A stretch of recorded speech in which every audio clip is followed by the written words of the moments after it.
Hi viewers, this is Anshul Puri on Spotify with Taza Talks. Today we are welcoming our esteemed guest.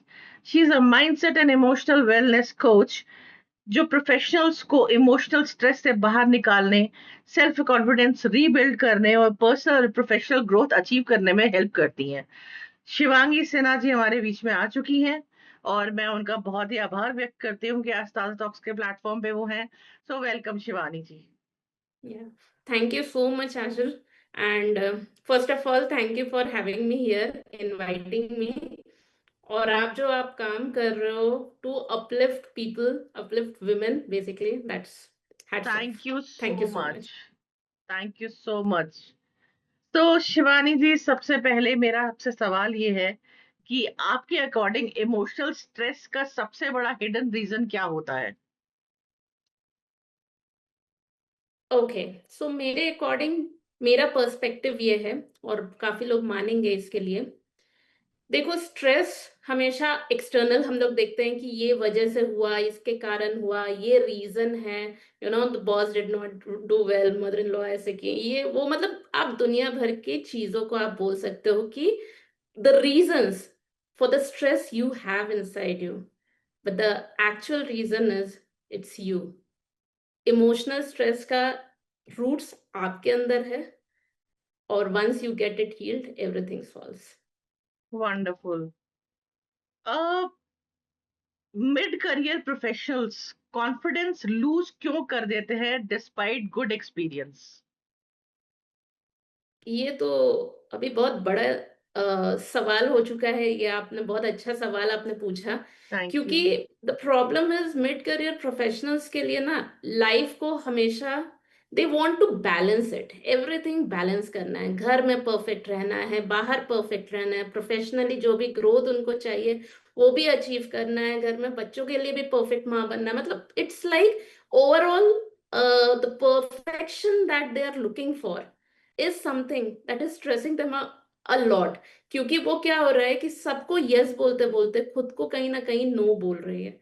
And the problem here is when you are not looking, like you are not taking care of your self, तो somewhere you are missing out something from inside you. तो आपके अंदर इतना exhaustion आ जाता है जो unknowingly, silently, females especially are feeling that। तो mid career crisis is coming only for that reason कि आप कर रहे हो सब, सबके लिए सब कुछ कर रहे हो, और आप प्रोफेशनली देखोगे तो आपकी ग्रोथ भी है, पर्सनल लाइफ लोग देखेंगे तो वो भी दिख रही है, ग्रोथ है, लेकिन कहीं ना कहीं साइलेंटली आप खुद को अबैंडन कर रहे हो। तो दिस इज द रीजन कि राइट। क्राइसिस हो रही है। लोग उसको जितना जल्दी समझ ले, एक्नॉलेज कर ले, that is. Exactly. Shivangi ji, self doubt और ओवर थिंकिंग को कंट्रोल करने का प्रैक्टिकल फॉर्मूला क्या है? देखो, सेल्फ डाउट और आपने क्या बोला? Over thinking. Over thinking, it's something कि जो आपके माइंड में कॉन्स्टेंटली एक लूप की तरह चल रही है। एक सेल्फ डाउट क्या होता है ना, बेसिकली हम वो टेरिटरी में ही डाउटफुल होते हैं जिसको हमने एक्सप्लोर नहीं किया होता है। तो राइट। जब जब कोई एक ऐसी चीज आई जो एक अननोन टेरिटरी से है, जो मैं एक्सप्लोर नहीं की हूँ ऑलरेडी, तो कहीं ना कहीं डाउट तो रहेगा, दिस इज तो फॉर श्योर। बट ये जो हमारे अंदर एक इनर चैटर होती है, इनर वॉइस होती है, जो कॉन्स्टेंटली कीपिंग यू सेइंग कि हाँ ये हो ही नहीं सकता, ये करोगे तो आप फेल हो जाओगे, ये पॉसिबल ही नहीं है। तो ये जो कांस्टेंट चैटर में लोग अटक जाते हैं और स्टेप नहीं लेते हैं, उसके कारण ये डेवलप होता है। तो it's the easiest way to overcome is take action. बस टेक एक्शन। जो भी चीज से आप स्ट्रेसफुल हो, जो चीज का आप ओवरथिंक कर रहे हो, महीनों से आप प्रोक्रेस्टिनेट कर रहे हो, एक स्टेप आगे बढ़ाओ, बस। करेक्ट। इमोशनल हीलिंग जर्नी को स्टार्ट करने के लिए फर्स्ट स्टेप क्या होना चाहिए? देखो, emotional healing, first of all, healing बहुत बड़ी वर्ड है। लोग ना डर जाते हैं, क्या मुझे प्रॉब्लम है, क्या क्या डिजीज ऐसा है। है, मतलब राइट। इमोशंस को लोग या तो एकदम एक्सट्रीम टर्म्स में दे देते हैं कि हाँ एंजाइटी है, डिप्रेशन है, मुझे तो ये सब बीमारी है, एकदम बीमारी की तरह। या फिर उसको नहीं समझते, वो उसको सप्रेस करना चाहते हैं। तो द थिंग इज कि इमोशनल हीलिंग तभी आएगा जब आपको फील होगा कि कहीं ना कहीं आप जो भी दिन भर में आप इमोशन से डील कर रहे हो, is it something to process. आपको अगर एंगर आ रही है तो क्या है वो एंगर, आप उसको प्रोसेस कर सकते हो? पहला तो क्वेश्चन ये आना चाहिए। तो it's all about observing your emotions at the first step.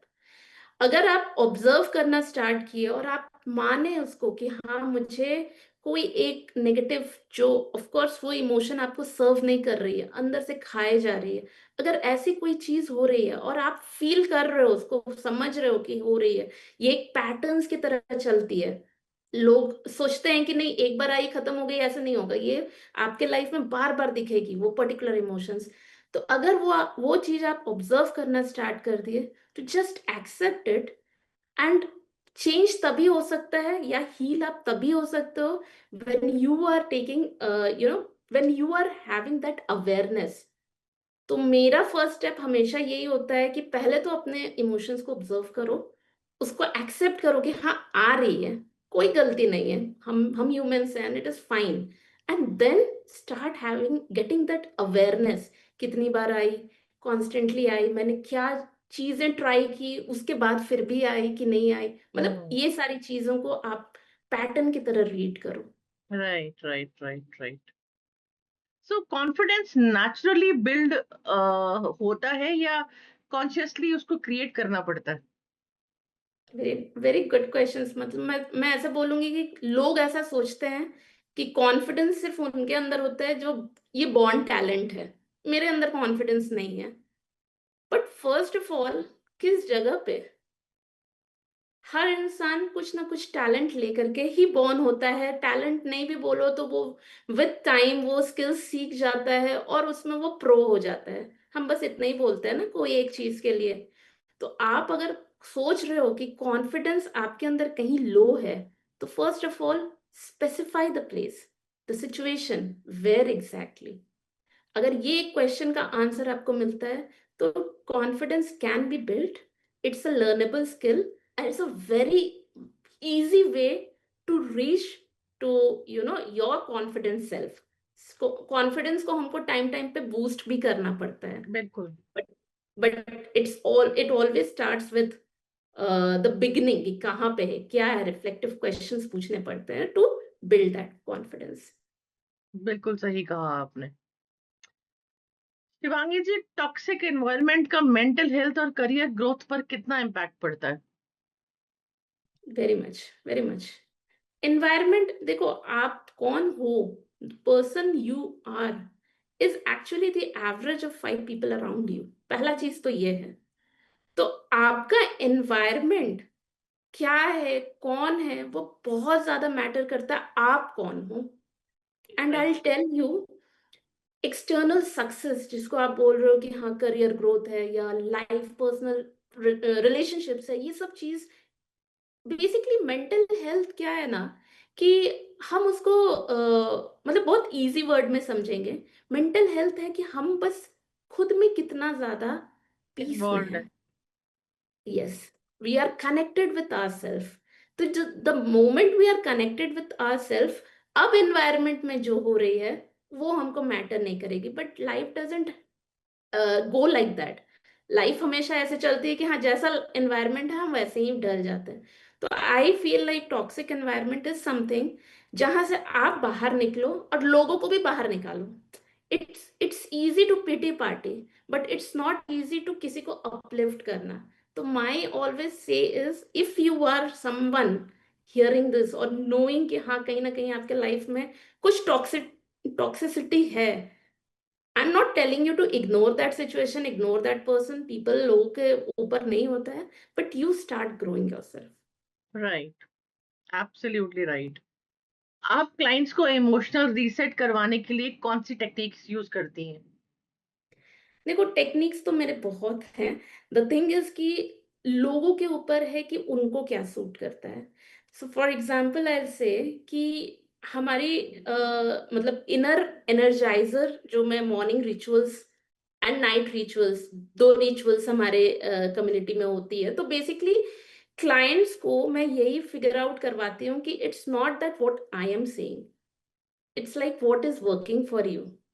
For example, अगर मैं बताऊं एक टेक्निक, तो मैं ग्रैटिट्यूड प्रैक्टिस करवाती हूँ for someone who is like absolutely like completely blank in their life. Hmm. तो अगर आप ब्लैंक हो, you are not in that position कि मेरे मेरे मेरे लाइफ में कुछ अच्छी है ही नहीं, उस जोन में आप चले गए हो कि कुछ भी नहीं है, तो if you start practicing with gratitude, things get sorted. उसके बाद बहुत सारी अलग अलग टेक्निक्स है। एक प्रैक्टिस मैं रिसेंटली फिगर आउट की हूँ, जो मैं अब लोगों के अंदर डालना भी चाह रही हूँ। It is with your hand writing. So graphotherapy practice is something that I personally have chosen for my self.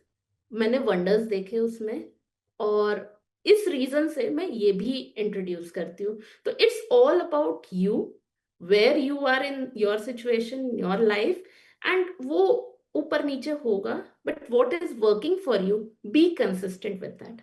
ये जरूरी है। बिल्कुल। बहुत सही बात कही आपने।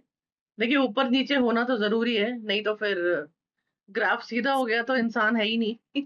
नहीं है, है ऊपर ना? नीचे होगे, सूरज ढलेगा और उगेगा, तभी आपको दिन और रात में डिफरेंस पता चले। एब्सोल्युटली।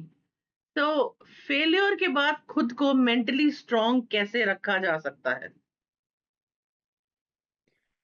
देखो, फेलियर इज जस्ट, अगर आप ये चीज समझो कि failure is something where in you did showed up. Things work कर रहे हैं, नहीं वर्क कर रहा है, that is completely different. What you did was the first thing that you showed up. And if you have shown up in your life, इसका मतलब आपके अंदर ऑलरेडी करेज है, करेज की दिक्कत नहीं है। तो जब आप फेल हुए कोई एक पर्टिकुलर जगह पे, that is particular situation, that is not your complete life. वो आपकी पूरी जर्नी को नहीं डिफाइन कर रहा है। एक हम्म। पर्टिकुलर एक छोटी फेलियर हुई है, सब एक्सेप्टेबल है, and you can grow from that. तो लाइफ में मैं ऐसा बोलती हूँ कि अगर आपके लाइफ में कुछ प्रॉब्लम्स आ भी रहे हैं, कहीं कोई जगह आपने रिस्क लिया और वो वहाँ फेल हो गए, तो इट इज लाइक कि something better is coming. So it's not like the end. It's good that you are living and you can progress further next. आप फिर से ट्राई करो, अगर एग्जाम्स है तो आप फिर से ट्राई करो, प्रमोशन नहीं मिला तो आप फिर से देखो। मतलब द प्रॉब्लम क्या होता है ना, या तो आप मेंटली, मतलब लोग क्या हो जाते हैं कि मेंटली स्टक हो जाते हैं उस जगह पे कि यार ये खत्म हो गई, but that is not the case. It is like when something did not work, God is making you to prepare for something better to achieve. अगर ये माइंडसेट आ गया तो you will never fail in your life. हर चीज learning है। Correct. बिल्कुल सही कहा आपने। Uh, Shivangi ji, women professionals के इमोशनल चैलेंजेस में मेन से कैसे डिफरेंट होता है? देखो, आई विल से कि विमेन, मैंने ज्यादा देखा है कि they are very emotional and men are very logical. तो ये भी एक बैलेंस है। It's good that men are not like women कि वो इमोशंस को लेके नहीं बैठ जाते हैं, they are very logical, and I think उनके अंदर भी इमोशंस होता है, बट उनकी, मैंने एक चीज जो देखी है, उनकी ईक्यू लेवल, जो हम बोलते हैं इमोशनल कोशेंट लेवल, उनकी विमेन के कंपैरिजन बहुत डिफरेंट होती है, बहुत अलग होती है। तो इट्स मोर लाइक कि स्टक सबको ही है लाइफ में। अगर if I talk about just the career situation, stuck हो आप, but how the women will deal is completely different. वो ब्लैबर करेंगी, वो चाहेगी कोई वेंट आउट करने के लिए कोई हो सामने।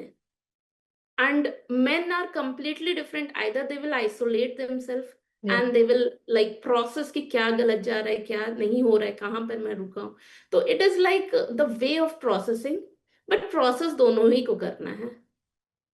तो I think that is the difference, just that ji. difference। आज के फास्ट पेस्ड लाइफ में इनर पीस और सेल्फ कॉन्फिडेंस मेंटेन करने के लिए बेस्ट एडवाइस क्या देती हैं आप? फास्ट पेस्ड लाइफ में मैं यही बोलूंगी कि देखो, पहला तो इनर पीस, जिसको वर्ड ही बोलते हैं इनर पीस, आपको अपने ऊपर वर्क करना है।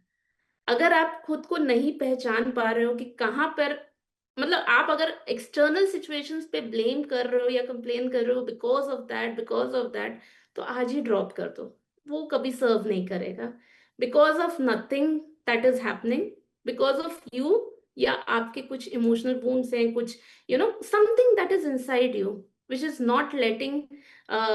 मैं एक चीज और बोलूंगी इसमें, एक एक ऐसा चीज भी आता है कि जब हम अंदर से खुश नहीं हैं, तो आसपास के ऊपर ब्लेम कर देते हैं कि इनके वजह से हम खुश नहीं हैं। This is just an example, right? But अगर आपकी खुद की एनर्जी इतनी हाई है कि irrespective of whatever is happening in the situation, you are like, भाई हम बिंदास हैं। This is the way you should live. Hmm. Actually joyful living इसी को बोलते हैं, इसी को कामनेस बोलते हैं। जब जब जब सिचुएशन ऐसी आ रही है जहां पर आपका यू नीड योर कामनेस, उस जगह पे अगर आप एंशियस हो जा रहे हो, that needs to be processed. Correct.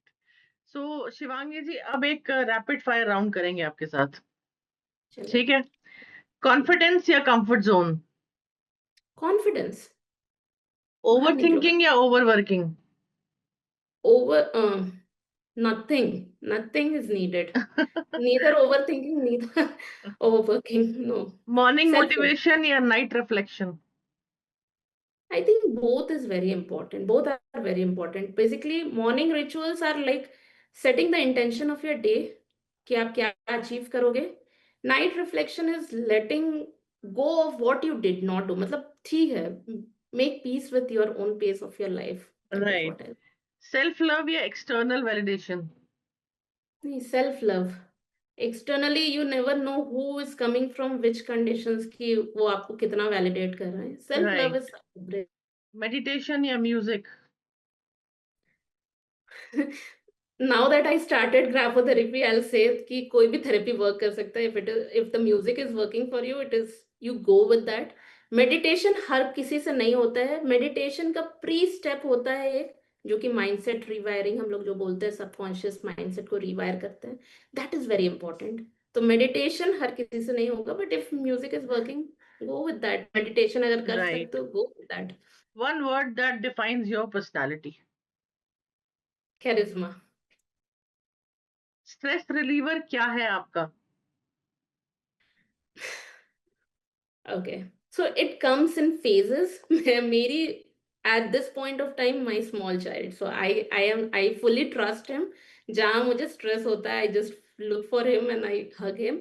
But अगर मेरी बात करोगे तो मैं either box breathing हुआ, butterfly breathing हुआ, या that 1:2 का ratio breathing, I teach that also. तो वो ब्रीदिंग मेरे लिए बहुत काम करती है। मेरे को बेसिकली मेरी नर्वस सिस्टम जहां से रेगुलेट हो जाए, at that okay. particular point of time, whatever I'm thinking, I'll just you know calm that the stress from myself. That is what. Correct.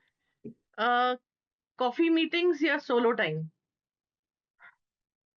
देखो, सोलो तो बहुत जरूरी है लाइफ में। I'll say if you're not sitting with yourself, if you're not in that solitude, then growth is very difficult from my perspective. But solitude तो बहुत जरूरी है, but at the same time coffee तो I love, like meeting people. Of course extroverts तो और ज्यादा मेरे को लगता है कि चाहते हैं कि जितना लोगों से मिले। Of course that meetings work well. One habit that change your life? I'll say my inner work practice, okay. that is right now changing it like drastically. सो आपके साथ कनेक्ट करने के लिए कौन से प्लेटफॉर्म पे हमारे व्यूअर्स मिल सकते हैं? कहाँ आपसे कनेक्ट हो सकते हैं? तो मैं दो जगह बहुत एक्टिव हूँ, LinkedIn and Instagram, both DMs. I okay. am like I follow people. I understand कि mid crisis, basically mid crisis professional, mid career professionals को awareness की कमी होती है। तो if anyone is coming to me, or if I also see someone being stressed, so I just reach out there. So they can connect with me on LinkedIn, मेरी handle है, और Instagram. I'm very active. Okay. Thank you so very much. It was really incredible conversation with you. And episode release होते ही link share So कर दिया जाएगा viewers. सो links के नीचे ही आपको शिवांगी मैम के लिंक्स मिलेंगे। सो प्लीज उनसे कनेक्ट कीजिएगा एक सही डायरेक्शन के लिए। और लाइक कीजिएगा, शेयर कीजिएगा, कमेंट्स कीजिएगा। Thank you very much. Thank you very much. Thank you for this platform, Aanchal ji. Thank you.